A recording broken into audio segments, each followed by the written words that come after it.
The late Bill Walker is in the Wisconsin Broadcasters Hall of Fame. Fortunately for me, he was in the general manager's chair when I got to Madison, Wisconsin, and went to work for the Midwest Family Group of radio stations.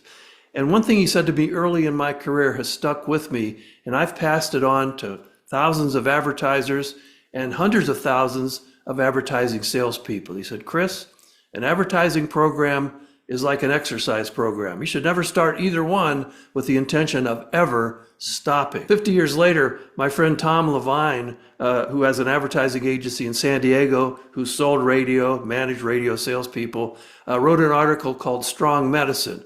And so instead of the exercise analogy, we have the drug analogy. And he writes, imagine a doctor with ample access to a powerful medication that could help millions, but he fails to provide it to patients, at least in the strength and dosage they need to regain their health. Businesses rise or fall on the effectiveness of their advertising strategy. Dosage problems cause unsuccessful broadcast ad campaigns. Yes, advertisers usually prosper if they feature 10 to 20 ads on a quality station. Most clients just can't afford to do that. This is where wise counsel from broadcast professionals comes in. From years of experience, I know that small businesses can flourish with a small ad budget if the strategy is right. So you've seen schedules like this, and if you ran a big schedule like this, you probably get pretty good results, but you can't just run it for a week. You need to be consistent with it. So advertising consistency, longevity, we'll get to that. My heart breaks when a business owner says, I tried radio once and it didn't work.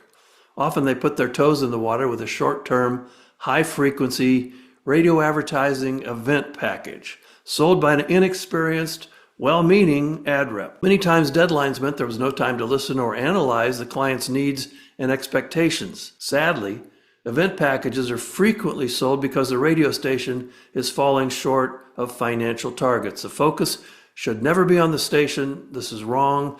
It must always be focused on the client's unique needs. There's nothing wrong with a high-frequency event package if it is the first stage of a planned, affordable, long-term strategy. In part one, I introduced you to the Ehrenberg Bass Institute, evidence-based marketing. They call themselves the world's largest center for research into marketing. And you met Byron Sharp, but here's a quote from him that you could pass on to your advertisers when you're trying to sell long-term schedules. He says, very short explanation. It is worth me saying again, this month's sales are largely due to work done many years ago in building mental and physical availability for the brand. Likewise, most of the effect of current advertising is spread thinly way into the future. The assistant director of the Institute is John Dawes. He talks about the 95-5 rule. It might surprise you to learn that up to 95% of people or firms are not in the market for many goods and services at any one time. This is a deceptively simple fact, but it has profound implications for advertising. It means that advertising mostly hits people who aren't going to buy anything anytime soon. In turn, that tells us about how advertising works. It mainly works by building and refreshing memory links to the brand. These memory links activate when buyers do come into the market. So if your advertising is better at building brand relevant memories, your brand becomes more competitive. I shared this with a broadcaster and she said, that sounds a lot like your bullseye theory of advertising. X number of people are going to buy today, 7 times more people are going to buy this week, 30 times more people are going to buy this month. So watch my bullseye theory video on the 10-Minute Trader Network and share that with your clients. I'm in Barrie, Ontario, Canada, and I'm speaking to the advertisers in Barrie on behalf of the radio stations. And one of the things I do is at the end to say, what could these radio advertising people do to provide you with better service? And the usual things came out of the group discussion, make an appointment, learn about my business. But one guy got up and he said, I wish people would treat me like I'll be in business next month.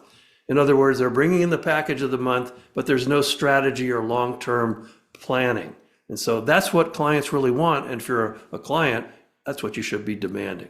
If you can't afford to own the station, own an hour. If you can't own an hour, sponsor a daily fixture such as a newscast. Doctors often give patients proven medicine to take faithfully, consistently, every day. Advertising can restore business health. Wise ad experts spell out the benefits of a long-term strategy, one that also generates short-term results. Small budget doesn't mean your ad campaign will fail. It means you must be more patient for it to generate a harvest. You can either invest a lot of money or a smaller amount of money with a healthy dose of patience. Advertising decision makers think long-term. If I had to choose between ad frequency and longevity, I choose longevity. If you sell advertising, teach your clients about these things. Mental and physical availability, the right dosage, the importance of long-term advertising, long-term thinking, longevity versus frequency.